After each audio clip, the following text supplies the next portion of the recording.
In the village in Nigeria. I had a scary incident when I was in Nigeria for my uncle's wedding.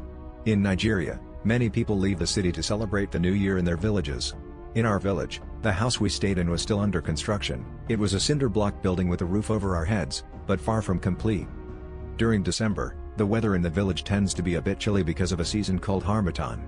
Harmattan is a cool, dry wind that blows from the Sahara Desert across West Africa into the Gulf of Guinea during winter and spring.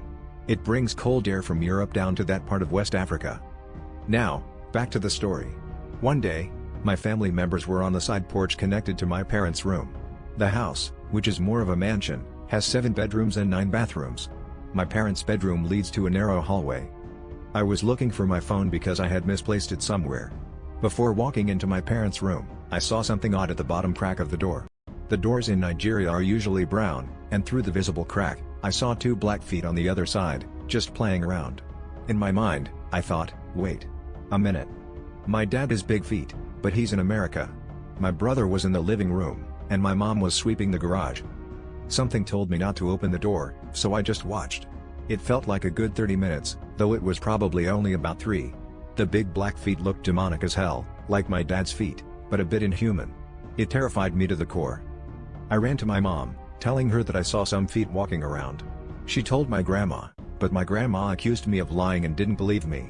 She said, "Stop lying on me." I went off on her, feeling completely gaslighted. But at least my mom believed me. So a few nights later my uncle is a hardcore Christian who made a potion with palm oil and holy oil and some clove and ginger and cleansed the house. It's not. Yet a few nights before the big demonic ass on humanity on feet earlier I mentioned that my house is an incomplete building, so me and my 3 siblings all slept in my parents' bedroom. It's bigger than the self-contained apartment in the States. That how big it is. So left side of the room there's a window facing cassava leaves and a sucker, and another side a window was on the porch. Every as I can remember I can hear someone shelving something like I heard it before, but it started to make sense, but it would get louder and louder and quiet, so I had to think fast and lock DF in. When you hear shoveling, what does it remind you of? That means death, someone being buried. Like for part 2, and I apologize for my incorrect English.